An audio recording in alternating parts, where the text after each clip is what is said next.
Info Discovery کے معزز سامعین السلام علیکم فرینڈز، آج ہم بات کریں گے ایسٹر آئی لینڈ کے متعلق، جس کو دنیا کے سب سے عجیب و غریب جزیروں میں سے ایک مانا جاتا ہے، لیکن کس وجہ سے، چلیے جان لیتے ہیں۔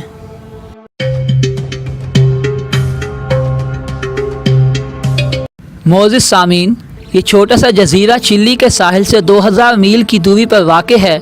سمندری علاقہ ہونے کی وجہ سے شاید یہ بات ہمارے ذہنوں میں آئے کہ یہاں پر کئی گھنے جنگل ہوں گے یا کئی قسم کے جانور، لیکن حقیقت میں یہاں ایسا کچھ نہیں ہے۔ اس جزیرے میں حیران کر دینے والی چیز اس میں موجود مختلف اشکال کے دیوہیکل انسانی مجسمے ہیں، جنہیں موئی کے نام سے پکارا جاتا ہے۔ ان دیوہیکل مجسموں کی تعداد تقریباً 1000 ہے، جو جزیرے میں 1 میل کے رقبے میں پھیلے ہوئے میدان میں موجود ہیں۔ اس جزیرے کو 1995 میں عالمی ثقافتی ورثے میں شامل کر لیا گیا تھا۔ اس جزیرے کے متعلق یہ خیال کیا جاتا ہے کہ یہاں پر 7 سے 11ویں صدی تک ایک خوشحال معاشرہ آباد ہوا کرتا تھا، جس کے ثبوت آج بھی اس جزیرے پر ملتے ہیں، لیکن ماہرین کے مطابق یہ آبادی دن بدن کم ہوتی گئی، حتیٰ کہ 1722 کے بعد یہ آبادی 15000 سے کم ہو کر تقریباً 2000 سے 3000 تک محدود ہو چکی تھی۔ لیکن 1877 میں اس جزیرے پر بسنے والے لوگوں کی تعداد تقریباً 100 کے لگ بھگ رہ گئی، اور کچھ عرصے بعد اس جزیرے پر آبادی بالکل ختم ہو گئی۔ اس جزیرے کی آبادی کیسے ختم ہوئی، اس پر بھی مختلف لوگوں کی مختلف آرائیں ہیں۔ بعض لوگوں کے مطابق اس قبیلے کے لوگ آدم خور تھے، اور بعض محققین کا کہنا ہے کہ یہاں کے لوگ جادوگر تھے، جو اپنے آقا شیطان کو خوش کرنے کے لیے لوگوں کی قربانی دیا کرتے تھے۔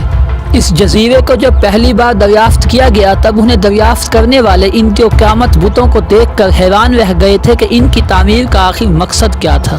بہت سے لوگوں کا ماننا ہے کہ ان مجسموں کو بنانا اور جزیرے کے الگ الگ جگہوں پر پہنچانا انسانوں کا کام نہیں، یہ کام جن بھوت یا ایلینز کا کارنامہ ہے۔ مجسموں کی ایوریج ہائٹ 132 فیٹ اور ایوریج ویٹ 13 سے 14 ٹن ہے۔ یہاں پر موجود سب سے بڑے اسٹیچو کی ہائٹ لگ بھگ 40 فیٹ اور ویٹ تقریباً 80 سے 90 ٹن ہے۔ ایک مجسمے کو بنانے کے لیے 5 سے 6 لوگ سال بھر کام کرتے تھے، اور اس کے بعد انہیں جزیرے کی الگ الگ جگہوں پر لے جایا کرتے تھے۔ لیکن سوال یہ پیدا ہوتا ہے کہ اس قدر دیوہیکل مجسموں کو ایک سے دوسری جگہ منتقل کرنا ممکن کیسے ہو پاتا تھا؟ ان مجسموں کی ٹرانسپورٹیشن کے حوالے سے سائنسدانوں نے کافی ریسرچ کی، اور اس حوالے سے جو مشہور تھیوریز ہے وہ ہم آپ کو بتائیں گے۔ 1955 میں تھور ہیورڈل نامی ایک سائنسدان نے لکڑی کا استعمال کر کے بھاری بھرکم مجسمے کو کھینچا۔ اتنے بھاری بھرکم مجسمے کو اس طریقے سے اتنی دور لے جانا کافی مشکل لگتا ہے۔ اس کے علاوہ بھی بہت سی تھیوریز موجود ہیں، لیکن جو سب سے زیادہ مشہور ہے وہ یہ ہے کہ 2011 میں کچھ سائنسدانوں نے ایک نئی سوچ سامنے لائی کہ اگر 7 یا 8 لوگوں کی مدد سے اسٹیچو کو کھینچا جائے تو وہ چلنے لگتے ہیں۔ 2011 میں تقریباً 10 لوگوں نے اسٹیچو کو چلایا اور اسے پروو کیا۔ یہ سب چیزیں ہمیں ایک آئیڈیا دیتی ہیں کہ لگ بھگ 1000 سال پہلے کیا ہوا ہوگا۔ لیکن پچھلے کچھ سالوں میں یہ بات سامنے آئی ہے کہ کچھ اسٹیچو بہت بڑے ہیں اور ان کے ہاتھ اور پاؤں بھی ہیں۔ سائنسدانوں نے اس پہیلی کو سلجھانے کے لیے کئی سال تک انتھک محنت کی، لیکن کوئی ٹھوس ثبوت نہ ڈھونڈ پائے کہ آخر ان کو بنانے کا مقصد کیا تھا۔ اس لیے ایسٹر آئی لینڈ اب تک ایک معمہ بنا ہوا ہے، جس نے سائنسدانوں کو ورط حیرت میں ڈالا ہوا ہے۔ ان مجسموں کو لے کر مختلف تھیوریز موجود ہیں جو کہ پہلے ہی بیان کر دی گئی ہیں، لیکن سچ کیا ہے کہ آخر یہ مجسمے کیسے بنے اور انہیں بنانے والے لوگ کہاں گئے، یہ کوئی نہیں جانتا۔